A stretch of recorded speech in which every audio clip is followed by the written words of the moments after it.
चलिए अब हम राजनीतिक दल की ज़रूरत वाले जो शीर्षक उस पर पढ़ते हैं, स्टार्ट करते हैं वहाँ से।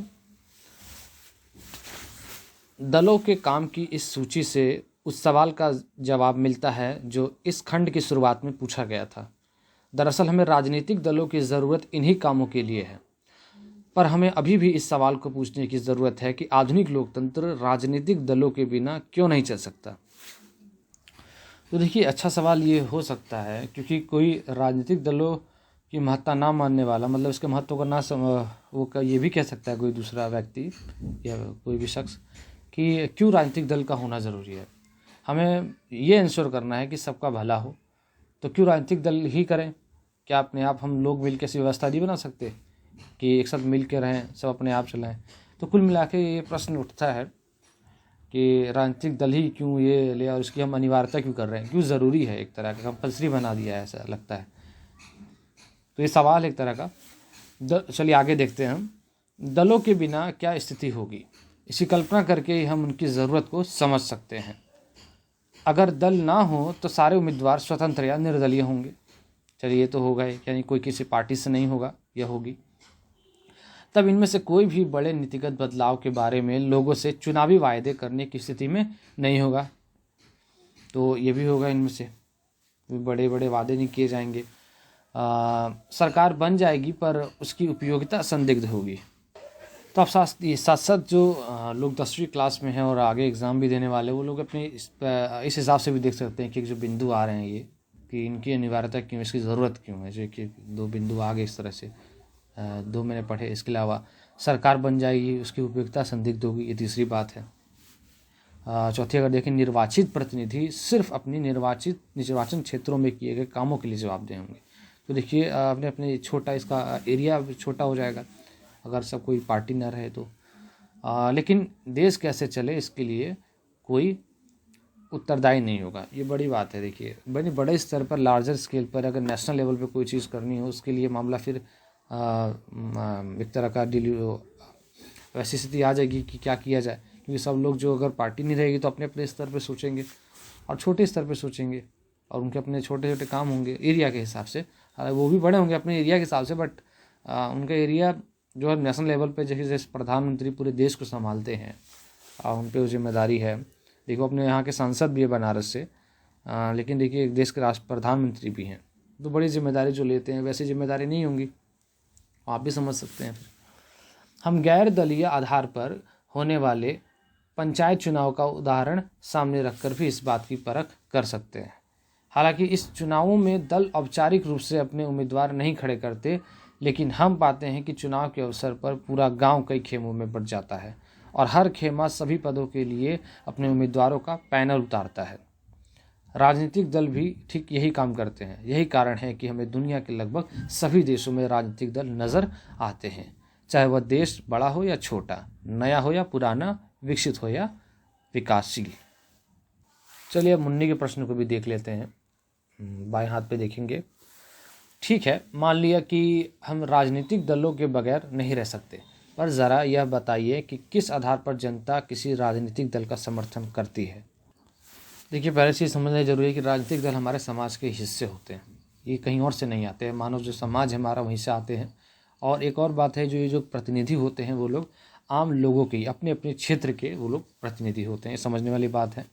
यानी कि उनके ही यहाँ से निकल के गए होते हैं, उनके समाज के हिस्से होते हैं, सदस्य होते हैं, हम लोग की तरह। फिर वो चुन के आते हैं तो वो लोग प्रतिनिधि हो जाते हैं, सांसद, एमएलए जो लोग कहलाते हैं। तो एक तरह से कहा जाए राजनीतिक पार्टी होना कोई गलत बात नहीं है, अगर है ना, कि वो लोग आ रही हैं और वहाँ से हमारे प्रतिनिधि चुन के आ रहे हैं तो। और एक इसके अलावा अगर देखें तो अगर डेमोक्रेटिक जो हमारा कंट्री है, उस देश में जनता के हाथों में सब कुछ है और जनता ही सर्वोपरि है, ये हम मान के चलते हैं। तो एक बात और है कि जो लोग अगर काम नहीं करते हैं तो उनको पता है कि अगले चुनाव में क्या होगा। तो देखिए ये काफ़ी हद तक डिपेंड करता है, जो ये प्रश्न इसके अंदर आ रहा है कि किस आधार पर जनता किसी राजनीतिक दल का समर्थन करती है।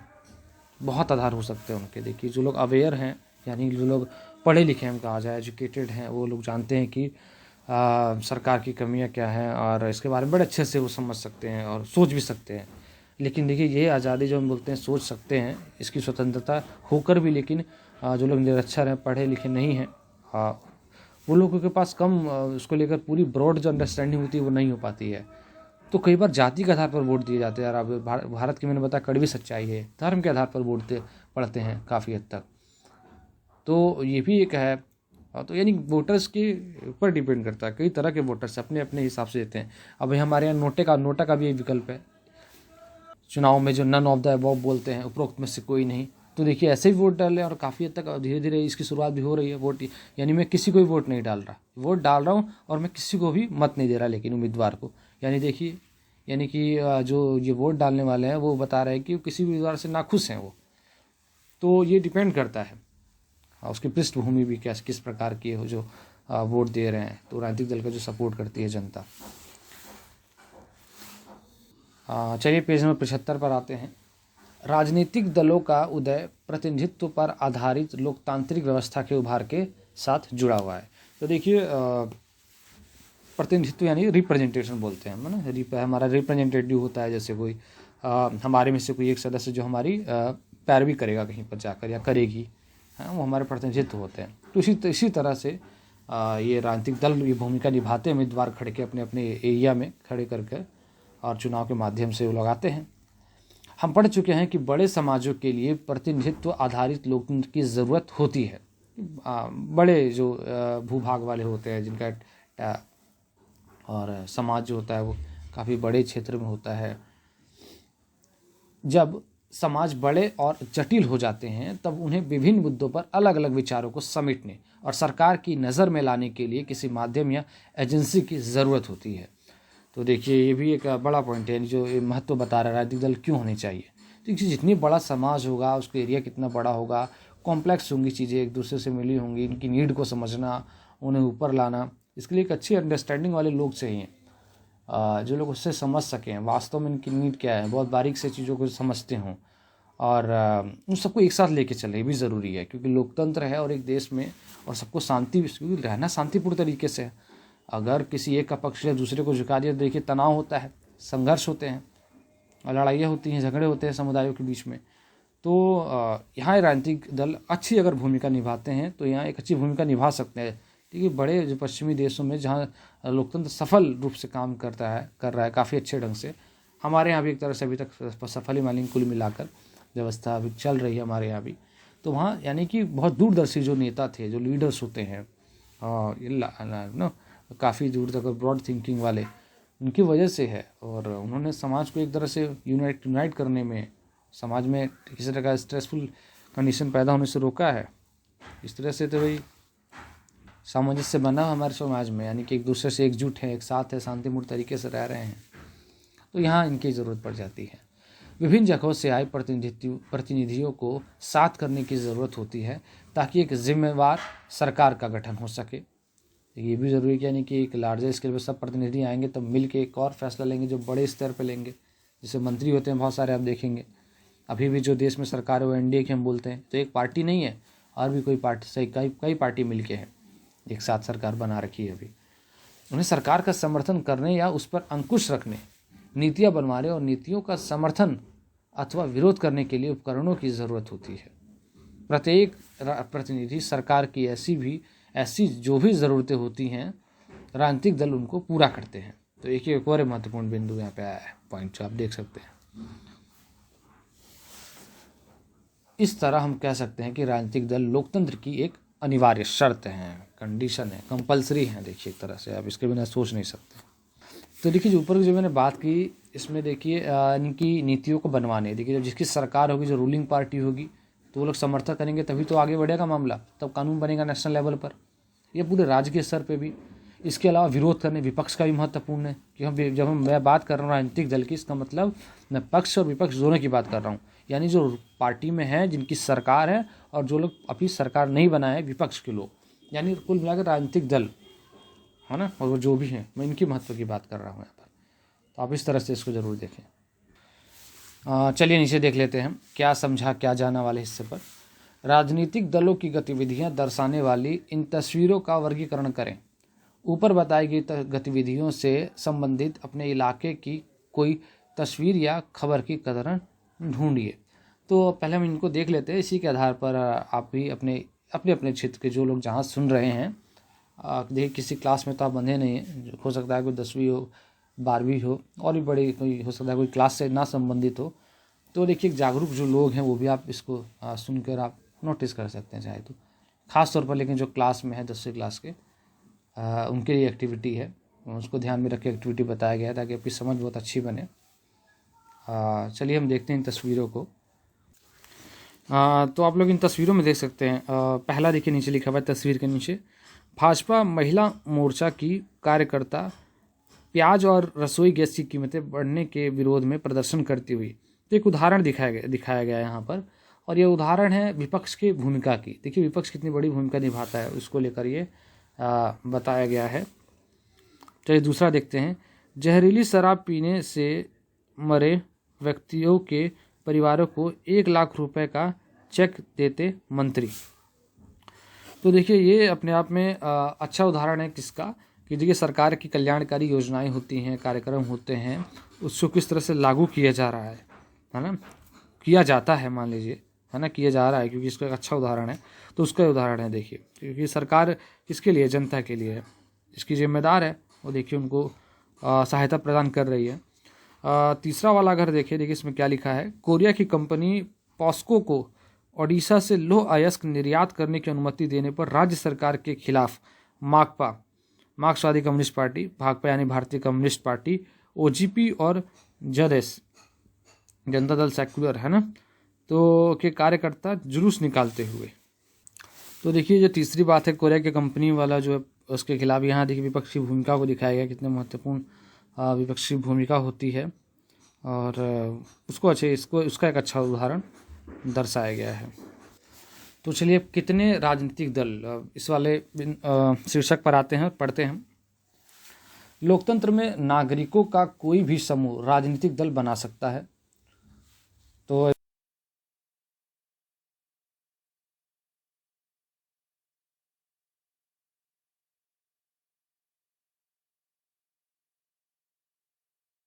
देखिए सबको ही आज़ादी होती है एक लोकतांत्रिक देश में, अपने पॉलिटिकल पार्टी को भी बना सकता है।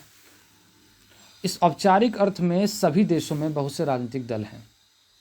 भारत में ही चुनाव आयोग के नाम पंजीकृत कराने वाली दलों की संख्या 750 से ज़्यादा है। तो ये संख्या आपके काम आ सकती है, आपके एग्जाम पर्पज़ से भी संख्या है, इसको देख सकते हैं। 750 से अधिक पार्टीज हमारे यहाँ देखिए, लेकिन हर दल चुनाव में गंभीर चुनौती देने की स्थिति में नहीं होता। ये कुछ जिनका स्केल बहुत बड़ा है, बीजेपी, कांग्रेस जैसे इन पार्टियों का, इनका पूरे राष्ट्र के स्तर पे काफ़ी दूर दूर तक इनका नाम है, इनका प्रभाव है। वही छोटी छोटी जो पार्टियां हैं वो इतना प्रभाव नहीं दे पाती है राष्ट्रीय स्तर पर। कई क्षेत्र पार्टियां क्षेत्र तक सीमित हैं। डीएमके, AIADMK देखिए उनका अपना अपने एक खास राज्य में इनका अपना योगदान है, मतलब ये लोग अपना काम करती है। तमिलनाडु हो गया, लेकिन देखिए नॉर्थ में आके उत्तर के भारत के राज्यों में कहाँ ये पार्टियाँ। ऐसे ही चलिए आगे देखते हैं हम। चुनाव जीतने और सरकार बनाने की होड़ में आमतौर पर कुछ एक पार्टियां ही सक्रिय होती हैं। ऐसे में सवाल यह उठता है कि लोकतंत्र की बेहतरी के लिए कितने दलों का होना अच्छा है। एक प्रश्न होता है, ज़्यादा से ज़्यादा या कम कितनी पार्टियां हों। कई देशों में सिर्फ एक ही दल को सरकार बनाने और चलाने की अनुमति है। देखिए आपको इसका अच्छा उदाहरण चीन का है, देखिए है ना, कम्युनिस्ट पार्टी जो वहाँ पर है, एक दल का शासन है वहाँ पर। चलिए पेज नंबर 76 पर हम आते हैं और देखते हैं इसमें क्या है। यहाँ जो शीर्षक के ऊपर देखें, वो बाएं हाथ पर लेफ्ट साइड में, राजनीति की नैतिक ताकत। देखिए moral power of politics. Morality हम क्या बोलते हैं, मोरल क्या सही है क्या गलत है हम बोलते हैं, हाँ है ना, उससे हम तय करते हैं। कोई भी व्यवहार जो सही है हमको बोलते हैं नैतिक रूप से सही है, या जो गलत है वो गलत है ना। दूसरों के साथ गलत व्यवहार करना, गाली गलौज करना एक ये गलत है। किसी का सामान चोरी करना नैतिक रूप से गलत है, नैतिक रूप से सही है ना। आप देखिए कोई अगर बुजुर्ग है रोड पार कर रहे हैं, उनको दिक्कत हो रही है, आप करा दे रहे हैं, ये भी एक अच्छी है मानवीय स्तर पे। तो ऐसा कई चीज़ें हैं जो नैतिक रूप से सही या गलत होती हैं। लेकिन यहाँ पॉलिटिक्स की बात की जा रही है कि क्या मॉरल पावर होती है वो देखते हैं। निम्नलिखित काल्पनिक कथा के पीछे प्रेरणा है। श्री किशन पटनायक 1930 से 2004 तक रहे ये, जिन्हें किशन जी के नाम से भी जाना जाता है। 1962 में इन्हें उड़ीसा के संबलपुर से सांसद चुना गया था। ये हम इनके बारे में देख रहे हैं पूरा एक उदाहरण, तो आप ये नाम याद रखें और इनसे जुड़ी जो बातें बोलेंगे वो चीज़ें। एक वैकल्पिक राजनीतिक ढांचा खड़ा करने की बात से किशन जी का क्या मतलब था? सुधा, करुणा, शाहीन और ग्रेसी की बातचीत के क्रम में यह सवाल उठा। ये चारों महिलाएं देश के अलग अलग हिस्सों में चल रहे मजबूत जन आंदोलनों से जुड़ी थी। ये चारों उड़ीसा के एक गांव में बैठी थी और जन आंदोलनों के भविष्य पर नए सिरे से विचार कर रही थी, और यहाँ उनको आंदोलनों के रोज़ रोज़ के कामों की चिक चिक भी परेशान नहीं कर रही थी। स्वाभाविक तौर पर बातें किशन जी की तरफ मुड़ी, जिन्हें देश भर की आंदोलनकारी जमातें अपना मित्र, राजनीतिक दार्शनिक और नैतिक मार्गदर्शक मानती थी। तो देखिए इनकी छवि किस प्रकार की थी। देखिए इससे लोग प्रभावित होते थे और काफ़ी अच्छी चीज़ें इनसे सीखने को मिलती हैं। किशन जी का तर्क था कि जन आंदोलन के लोग चुनावी राजनीति में सीधी हिस्सेदारी करें। यह एक सरल लेकिन ताकतवर तर्क था। एक मुद्दे पर केंद्रित आंदोलन से जीवन के एक क्षेत्र में तो कुछ बदलाव लाया जा सकता है, लेकिन अगर हम बुनियादी सामाजिक बदलाव या जीवन के किसी एक पहलू में भी बुनियादी बदलाव चाहते हैं, तब हमें एक राजनीतिक संगठन की ज़रूरत होगी।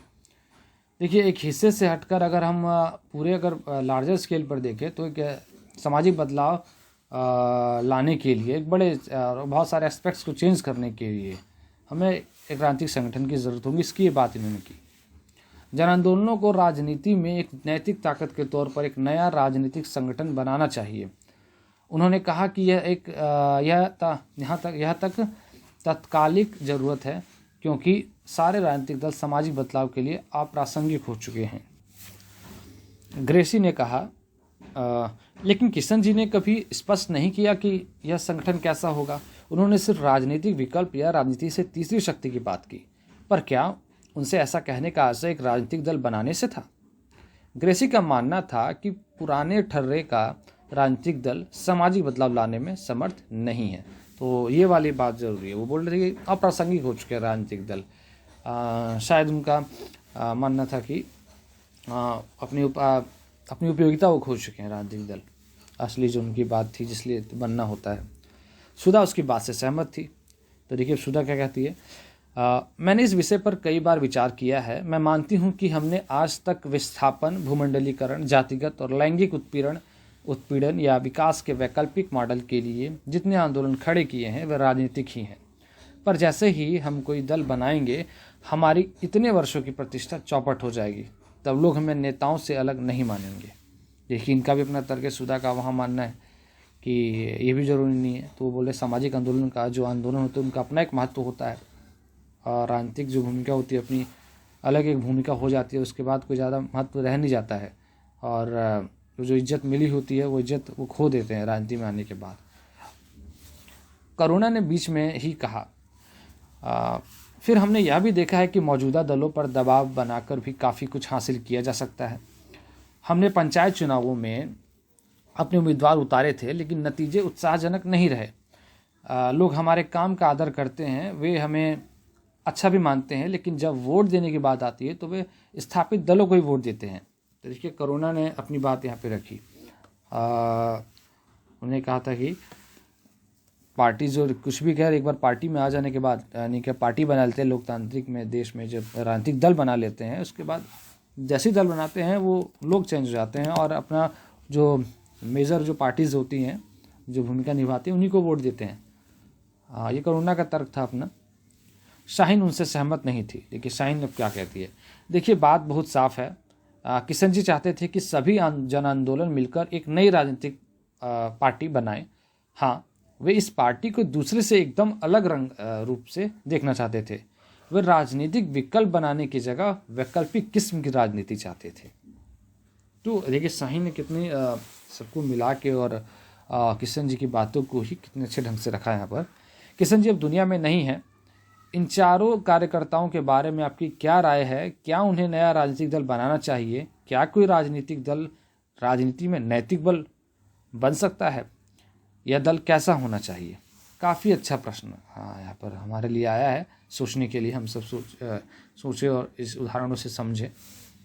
देखिए पोस्टर भी यहाँ पर है, देखेंगे आप। जल जंगल और ज़मीन हो जनता के अधीन, इस तरह के नारे से एक पोस्टर बना है। महिला समस्या इलाहाबाद की ओर से मतलब है ये। देखिए इसमें जो राय मांगी है, देखिए हम कहानी को पढ़े, काफ़ी कुछ समझे भी। देखिए मैं जो समझा वो तो मैं बता दूंगा, लेकिन आप अपना भी सोच सकते हैं इस तरह से। इसका एक स्पष्ट उत्तर मैं नहीं देना चाहूँगा कि मेरा ही उत्तर आप माने। आप भी सोचें, यह आज़ादी है आपकी भी, और ये मेरी नहीं कि मैं आज़ादी दे रहा हूँ, ये आपकी अपनी आज़ादी है सोचने की। आप इस पर अच्छा सोच सकते हैं। देखिए किसी भी मेरा ही मानना यह कि आंदोलन से उठकर अगर राजनीतिक दल बन रहे हैं तो मुझे लगता है इसमें कोई गलत बात नहीं है, आना चाहिए राजनीतिक दलों को। अगर मोरल कहा जाए, नैतिकता के हिसाब से वो लोग अपने को अगर स्थापित कर रहे हैं, हालांकि इसमें सफलता मिलने के कम चांसेस शुरुआत में, लेकिन अगर कोई इस तरह से योजना बना रहा है तो इसमें कोई गलत बात तो मेरे हिसाब से नहीं है। और ऐसा ठीक भी होगा कि वो लोग आएँ और एक नैतिक रूप से जो सही है वो उस चेहरे को दिखा पाएँ। शुरू में लगता है उनको दिक्कत होगी, लेकिन मुझे लगता है आगे चल के एक समय आएगा जिन्हें उन्हें सफलता मिलेगी। देखिए ये कुल मिलाकर बात होती है कि जो ये पार्टी बनती है आंदोलन से के बाद से, उसमें पूर्ण रूप से पार्टी के अंदर क्या नैतिक बल पर जोर दिया जा रहा है। अगर ये काम हो रहा हो तो इसमें काफ़ी कुछ मायने रखता है और आगे चल के सफलता मिलेगी, देर से ही, क्योंकि इतनी आसान नहीं हो भारत जैसे देश के अंदर, क्योंकि यहाँ पे अवेयरनेस कम है। जनसंख्या तक जो भारी जनसंख्या के भारी जो प्रतिशत है उस तक ये योजनाओं का लाभ और कहा जाए जागरूकता नहीं पहुँच पाती है। ये दुर्भाग्य है।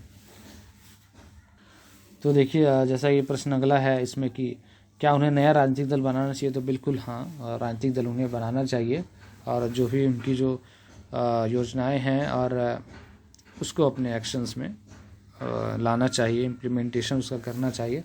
उसके लिए राजनीतिक ताकत ज़रूरी है, पावर में आए वो लोग, और धीरे धीरे जन समर्थन में मिलेगा ही। चलिए तीसरा देखते हैं इसमें क्या है प्रश्न। क्या कोई राजनीतिक दल राजनीति में नैतिक बल बना सकता है?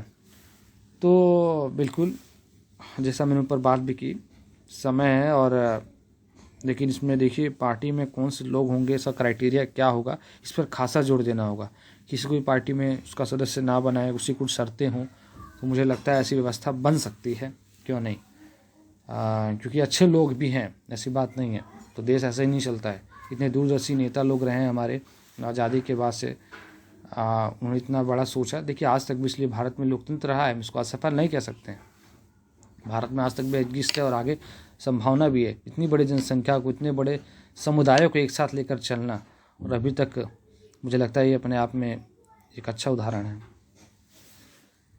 तो देखिए जो इस वाली बात में पूछा गया है, जो ये दल कैसा होना चाहिए, तो हमने जैसे बात किया कि क्राइटेरिया हो सकता है कि सदस्यता उसे कौन से हों, सदस्य जो मेंबर्स होंगे पार्टी के वो किस तरह से, उस पर क्राइटेरिया अगर हो, कुछ खास तरह के उसकी विशेषताएं होंगी। वो उम्मीदवार कौन से होंगे जो खड़े होंगे, उनमें कुछ कुछ क्वालिटीज़ होनी चाहिए। उनके क्राइटेरिया बना सकते हैं कि वो किसी भी आपराधिक चीज़ों में संलिप्त ना हो। कई ऐसे बनाए जा सकते हैं नियम कायदे, जिससे वो लोग अच्छे उम्मीदवार खड़े कर सकें। जिस तरह की पार्टी होगी, नैतिकता को अगर इंश्योर करना है हमें, तो क्यों नहीं, सब कुछ पॉसिबल है, क्यों नहीं। अगर हम चाहें और ऐसी दृढ़ इच्छा के साथ आगे बढ़ें तो क्यों नहीं।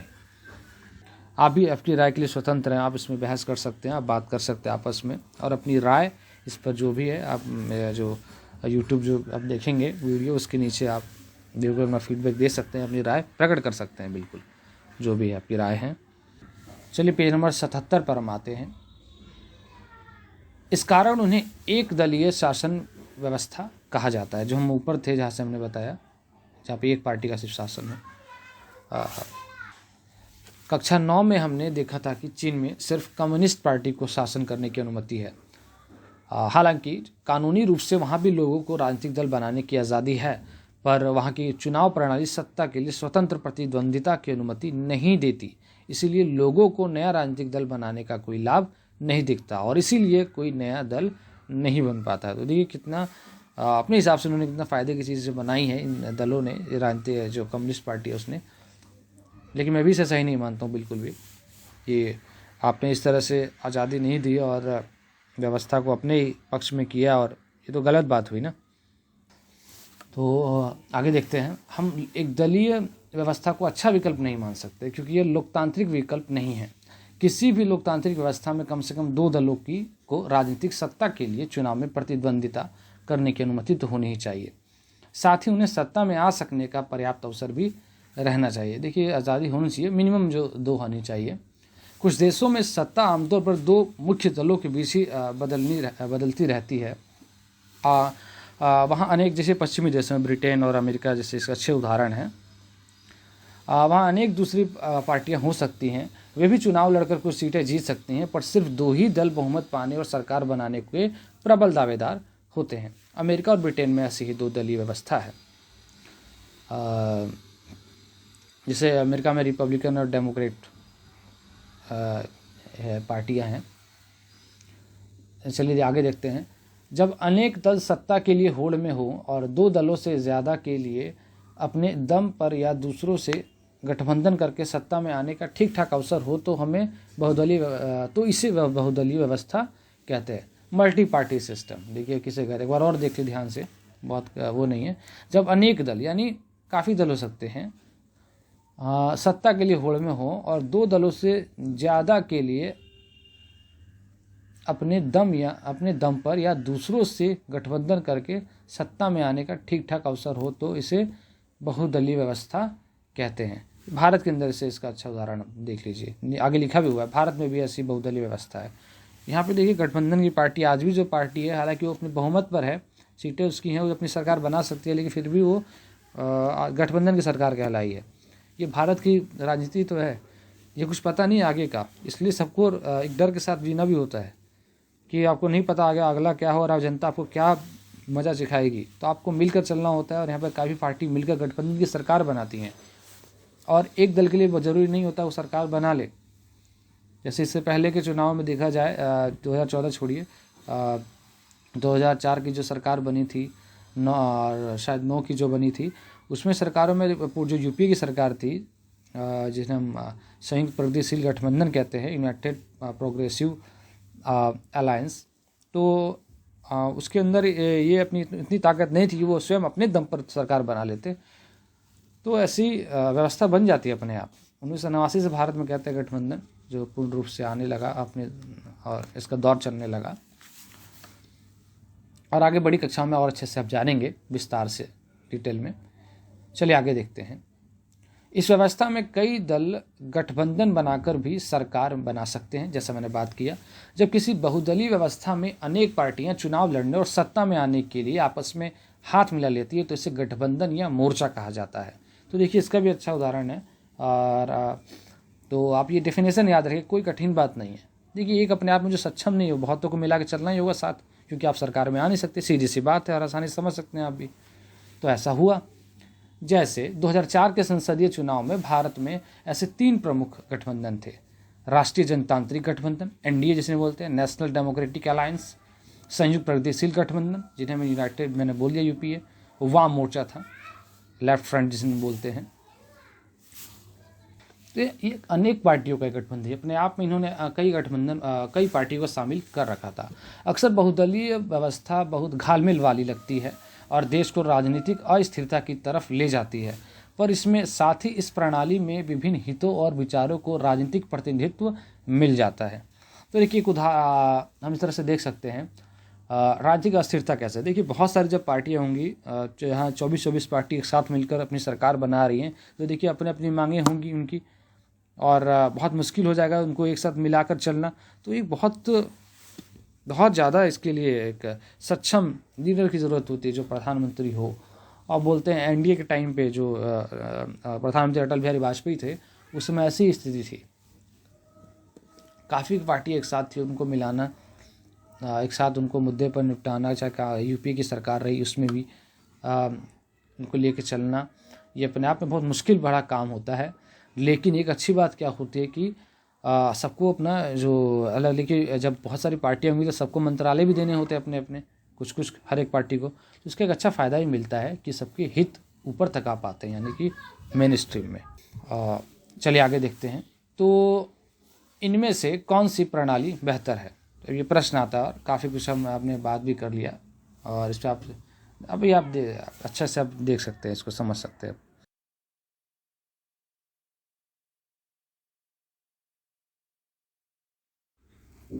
अक्सर पूछे जाने वाले इस सवाल का संभवतः सबसे अच्छा जवाब यही होगा कि यह कोई बहुत अच्छा सवाल नहीं है। दलीय व्यवस्था का चुनाव करना किसी मुल्क के हाथ में नहीं है। यह एक लंबे दौर के कामकाज के बाद खुद विकसित होती है, और इसमें समाज की प्रकृति, इसके राजनीतिक विभाजन, राजनीति का इतिहास और इसकी चुनाव प्रणाली, तो देखिए तीनों बातें अपने आप में निर्भर करती हैं।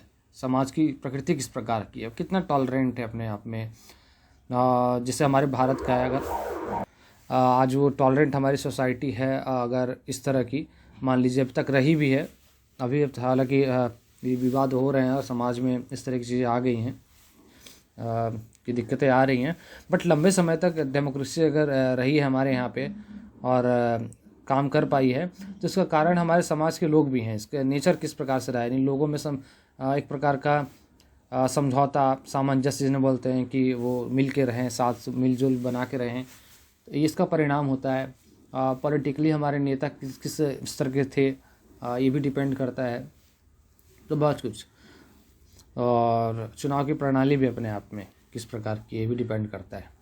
सभी चीज़ें अपनी भूमिका निभाती हैं, इसे बहुत जल्दी बदला नहीं जा सकता। हर देश अपनी विशेष परिस्थितियों के अनुरूप दलीय व्यवस्था विकसित करता है। जैसे अगर भारत में बहुदलीय व्यवस्था है तो उसका कारण यह है कि 2-3 पार्टियां इतने बड़े मुल्क की सारी सामाजिक और भौगोलिक विविधताओं को समेट पाने में अक्षम है। तो देखिए ये भी एक बड़ा कारण भी है, यानी कि बहुत बहुदलीय व्यवस्था है, तो इसका कारण क्या है कि हमारे समाज में देखिए इतने भांति भांति प्रकार के अलग अलग प्रकार के जो भाषाएं हैं, बोलियां भी कितनी सारी हैं, मतलब है ना। तो ये चीज़ें अपने आप में बताती हैं कि एक पार्टी, कुछ पार्टियां मात्र इसको समेट नहीं सकती अपने आप में। तो यही कारण भी है कि नई पार्टियां आती हैं, और क्षेत्रीय स्तर पर जो पार्टियां हैं उनका उभार हुआ है, बहुत महत्वपूर्ण हो गई है आजकल उनका बहुत महत्व बढ़ भी गया है। सेंटर में जब सरकार बनती है उनका भी महत्व बढ़ रहा है। हर मुल्क और हर स्थिति में कोई एक ही आदर्श प्रणाली चले, यह संभव नहीं है। तो देखिए अपनी अपनी सिचुएशन के हिसाब से ऐसी परिस्थितियाँ पनपती हैं, उस वहाँ के लोग, वहाँ का कल्चर अपने आप में बहुत डिपेंड करता है। वहाँ का कल्चर अपने आप में किस प्रकार का है, वहाँ के लोग कितने पढ़े लिखे हैं, कितने अवेयर हैं, इस बात को सब ध्यान में रख के पार्टियाँ वहाँ पे पनपती हैं। उदाहरण आप वेस्ट कुछ कंपेयर करके देखें, बहुत आसानी से समझ सकते हैं हम इसको। चलिए हम अगले हिस्से पर ये देखते हैं, क्या समझा क्या जाना वाले पर। आइए दलीय व्यवस्था के बारे में हमने जो जाना उसे भारत के विभिन्न राज्यों पर लागू करें। यहाँ राज्य स्तर पर मौजूद 3 तरह की दलीय व्यवस्थाएं दी गई हैं। क्या आप इन श्रेणियों के लिए कम से कम 2-2 राज्यों के नाम बता सकते हैं? देखिए कौन कौन से यहाँ पे दी गई हैं। 2 दलीय व्यवस्था, 2 गठबंधनों वाली बहुदलीय व्यवस्था, बहुदलीय व्यवस्था। तो देखिए राज्यों के हिसाब से भी हम बांट के अगर देखें इन जो सिस्टम बता रखे हैं, तो देखिए जो 2 दलीय व्यवस्था है उस पर हम नाम ले सकते हैं। उदाहरण के लिए मध्य प्रदेश अपना है, कांग्रेस बीजेपी का यहाँ टक्कर यहाँ पर रहती है। राजस्थान में आपको देखिए कभी 5 साल बीजेपी की, 5 साल कांग्रेस की, तो ऐसे ही यहाँ पे चलता है अक्सर। गुजरात में आपको मिल जाएगा, हिमाचल प्रदेश में भी ऐसा देखने को मिल जाएगा। चलिए जो हम बहुदलीय जो व्यवस्था है उसको देख सकते हैं। देखिए यहाँ पे 2 गठबंधनों वाली बहुदलीय व्यवस्था है ना। तो अब पता है हमारे सेंट्रल स्तर पर तो ये देखने को आराम से मिल जाता है कि जो है हमने नाम लिया था एनडीए और यूपीए का, बड़े बड़े वैसे। देखिए हम राज्यों के स्तर पर आके देखें तो इसका अच्छा उदाहरण है जम्मू कश्मीर भी है, वेस्ट बंगाल, महाराष्ट्र, अभी हाल में देखिए महाराष्ट्र में जो पार्टियां बनी हैं मिलके, एनसीपी और जो वगैरह पार्टी मिलके बनी हैं, अच्छा उदाहरण है ये। चलिए बहुदलीय व्यवस्था को अब देखते हैं। देखिए इसमें अंतर को समझिए। दो गठबंधनों वाली बहुदलीय व्यवस्था, यानी कि देखिए एक से अधिक पार्टियां मिलकर जब सरकार बनाती हैं, है ना, जो सेंटर पे हम बोलते हैं ना, अभी जो सरकार है एक से अधिक पार्टी मिलकर अपनी सरकार बना रही है, मात्र एक पार्टी नहीं बनाती।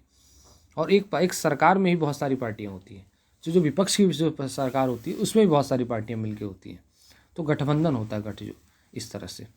तो स्टेट के लेवल पे भी, यानी राज्य के स्तर पर भी हमें देखने को मिलता है। चलिए बहुदलीय व्यवस्था देख लेते हैं। इसमें आसानी से हम उत्तर प्रदेश का देख सकते हैं, बिहार, तमिलनाडु इसके अच्छे उदाहरण हैं। चलिए ऊपर चुनने के प्रश्न को देख लेते हैं जब कार्टून में राइट साइड में दाएं हाथ पे। ये नेता गठबंधन जैसी चीज़ को कैसे बना संभाल लेते हैं, मुझे तो सारी पार्टियों के नाम तक याद नहीं रहते। देखिए यही कला है राजनीति की, और भारतीय संदर्भ में बात की जाए तो अपने आप में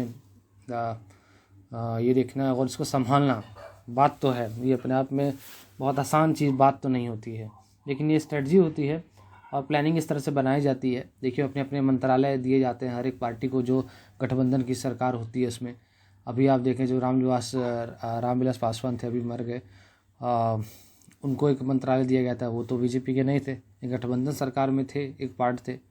ऐसे कांग्रेस के टाइम में भी जब यूपीए की गवर्नमेंट थी, तो ऐसे हर एक पार्टी के मेंबर्स को एक एक मंत्रालय, कुछ मंत्रालय देकर, है ना, कुछ जो ये पद होते हैं ये महत्वपूर्ण वाले ये देकर, और देखिए उनकी एजेंडा को भी सुना जाता है। तो देखिए डिफ़िकल्ट तो है ये, इसको हम बता नहीं सकते कि ये आसान है, लेकिन ये एक तरीका भी है। तो देखिए इसे संभालना बहुत मुश्किल भी हो सकता है। देखिए अटल बिहारी वाजपेयी की सरकार जो बनी थी एक बार 1996 में बनी थी, देखिए कुछ दिनों में ही वो बाहर हो गई। तो देखिए क्यों हो गई, सरकार बनाने में असमर्थ जब मंत्री वो चले जाएंगे तो बहुत ज़रूरी होता है कि अदर पार्टी के लोग भी साथ में रहे। तो देखिए उनका इंटरेस्ट बहुत मायने रखता है, अदर पार्टी का भी, तो उनके इंटरेस्ट को भी मिला के चलना होता है, वरना कॉलिशन रह नहीं सकता है।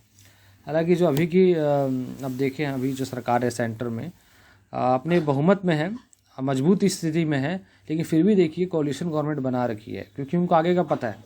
ये इंडियन डेमोक्रेसी और ये कोई भी डेमोक्रेसी का ये बहुत अनोखी चीज़ है, आपको पता नहीं होता है, आप अच्छा काम करेंगे तभी अगली बार आएंगे।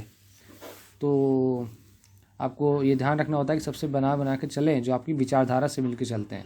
तो कहीं ना कहीं आइडियोलॉजी उनकी मिल रही होती है, जो पार्टियाँ एक साथ आ रही होती है, किसी न किसी मामले पर वो साथ होते हैं, तभी वो एक साथ मिलकर एक सरकार बनाते हैं। तो चलिए आगे देखते हैं हम। पेज नंबर 78 पे आएंगे, सब आप आ सकते हैं। तो देखिए इसका शीर्षक है राजनीतिक दलों में जन भागीदारी। अक्सर कहा जाता है कि राजनीतिक दल संकट से गुजर रहे हैं क्योंकि जनता उन्हें सम्मान की नज़र से नहीं देखती। उपलब्ध प्रमाण बताते हैं कि यह बात आंशिक रूप से ही सही है। बड़े नमूनों पर आधारित और कई दशकों तक चलित सर्वेक्षण के तथ्य बताते हैं कि दक्षिण एशिया की जनता राजनीतिक दलों पर बहुत भरोसा नहीं करती। तो देखिए अक्सर आपको भी मिल जाएगा देखने के लिए अपने आसपास, अक्सर सरकारों को अब शब्दों का प्रयोग इस्तेमाल किया जाता है, गाली गलौज जैसे शब्दों का इस्तेमाल किए अपने फ़ायदे के लिए आते हैं और सिर्फ हाथ जोड़ के वोट मांगते हैं और चले जाते हैं वापस। तो देखिए आगे देखते हैं। जो लोग दलों पर एकदम भरोसा नहीं, बहुत भरोसा नहीं के पक्ष में बोले, उनका अनुपात कुछ भरोसा या पूरा भरोसा बताने वालों से काफ़ी ज़्यादा था। देखिए यहाँ एक बात को समझे, है ना, मैं थोड़ा जल्दी में पढ़ दिया। एकदम भरोसा नहीं, ये एक पक्ष के लोग हैं, बहुत भरोसा नहीं, इस तरह के भी लोग हैं, है ना, बहुत भरोसा नहीं है, बिल्कुल ही भरोसा नहीं है जिनका, कुछ भरोसा जिनका थोड़ा बहुत है, या पूरा भरोसा जिनका बिल्कुल ही भरोसा है कि नहीं ये ज़रूरी है, भारत के लिए तो बहुत ज़रूरी है। तो ये 4 तरह के लोग यहाँ पे देखिए, है ना, इसको आप पीछे करके रिकॉर्डिंग को सुन सकते हैं दोबारा। आगे देखते हैं। यही बात ज़्यादातर लोकतंत्रों पर लागू होती है। पूरी दुनिया में राजनीतिक दल ही एक ऐसी संस्था है जिस पर लोग सबसे कम भरोसा करते हैं। देखिए राजनीतिक दलों पे देखिए पॉलिटिकल पार्टीज़ की अपनी होती है, उन्होंने कैसी क्रेडिबिलिटी अपनी बना रखी है, विश्वसनीयता से कि लोग विश्वास करें उस पर, वो काफ़ी कुछ डिपेंड करता है और इस हिसाब से उनके मत वो भी बनते हैं, तो लोगों का भरोसा कम रहता है। बहरहाल आगे देखते हैं। राजनीतिक दलों के कामकाज में लोगों की भागीदारी का स्तर काफ़ी ऊंचा है। लेकिन लोग पार्टिसिपेट करते हैं काफ़ी बढ़ चढ़ के। खुद को किसी राजनीतिक दल का सदस्य बताने वाले भारतीयों का अनुपात कनाडा, जापान, स्पेन और दक्षिण कोरिया जैसे विकसित देशों से भी ज़्यादा है। यानी कि एक एक अपनी अपनी पार्टी का वो जो पक्षकार पैरोकार जिन्हें बोलते हैं समर्थक, इनकी संख्या ज़्यादा है। यानी कि किसी पार्टी का वो सदस्य हैं अपने आप को बताने वाले, ये ज़्यादा देखने को मिलते हैं भारत में। पिछले 3 दशकों के दौरान भारत में राजनीतिक दलों की सदस्यता का अनुपात धीरे धीरे बढ़ता गया है। तो भारत में ये देखा गया है पिछले 3 दशक में ज़्यादा पार्टिसिपेशन हुआ है और सदस्य बढ़े हैं जो पार्टीज़ के अपने होते हैं। खुद को किसी राजनीतिक दल का करीबी बताने वालों का अनुपात भी इस अवधि में बढ़ता गया है।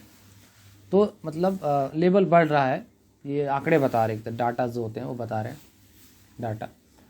थोड़े से चलिए हम देख लेते हैं नीचे क्या लिखा हुआ है। थोड़े से उतार चढ़ाव के बावजूद भारत में लोगों के दलगत जुड़ाव में बढ़ोतरी हुई है। मतलब ऊपर नीचे थोड़ा हुआ है लेकिन मामला ऊपर गया है। अपने को किसी पार्टी से जोड़कर देखने वाले लोगों की संख्या,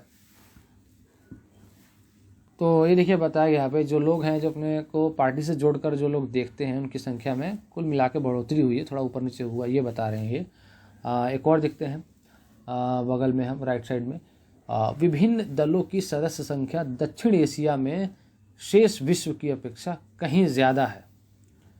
तो देखिए कौन से लोग हैं, खुद को किसी दल का सदस्य बताने वाले लोगों की संख्या। तो देखिए जिससे पहले वाला बताया वो जोड़कर देखते हैं लेकिन सदस्य नहीं है, लेकिन ये खुद का सदस्य बताने वाले हैं, इनको बता रहे हैं कि अन्य देशों की बजाय दक्षिण एशिया के जो देश हैं उनमें ये ज़्यादातर देखने को मिलता है। यहाँ देखिए ग्राफ के माध्यम से यहाँ बताया गया है, हम देखें तो हाँ स्तर बताया गया है। इसको आप अच्छे से पढ़ें, आंकड़े बहुत काम के और आपकी सहायता करेंगे इसको सब समझने में। देखिए नीचे भी आप देखें उसको एक दर्शाया गया है दक्षिण एशिया का। आप देखें नीचे तो 37% देखिए पूरा भरोसा, कुछ भरोसा वाले लोग हैं। 43% जो है वो कुछ बहुत भरोसा नहीं, एकदम भरोसा नहीं। देखिए इसकी संख्या बहुत ज़्यादा, जब मैंने पहले बताया 43% है।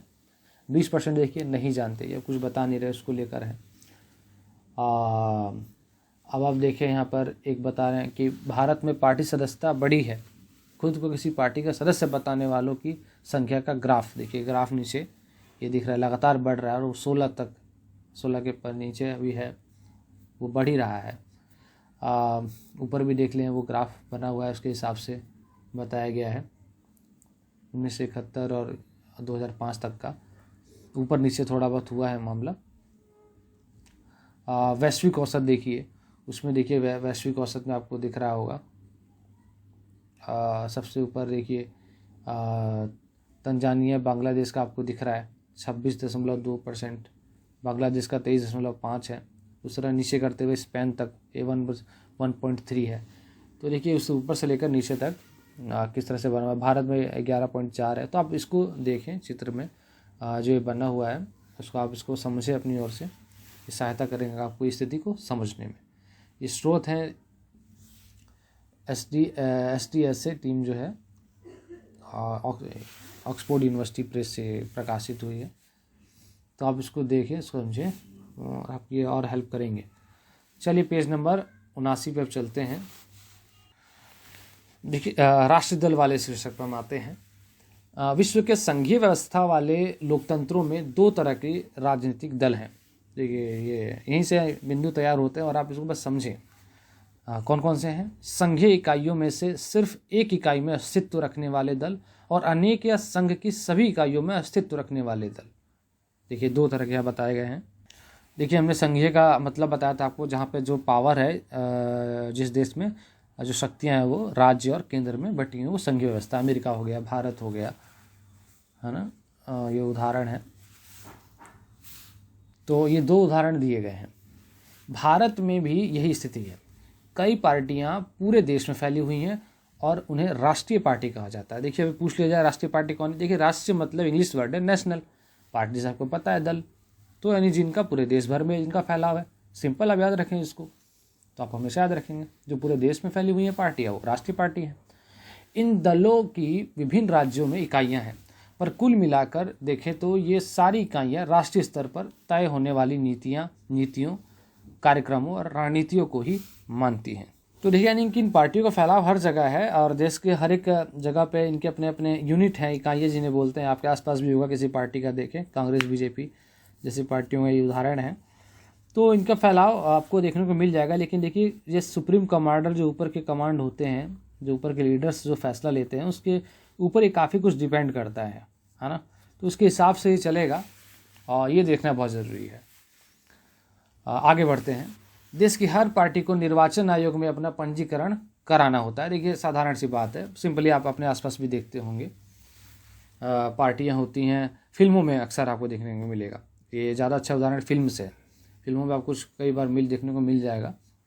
पंजीकरण कराने जाते हैं जो उम्मीदवार होते हैं, उस तरह से जो पार्टी के उस तरह से मेंबर्स होते हैं। जैसे आम आदमी पार्टी बनी थी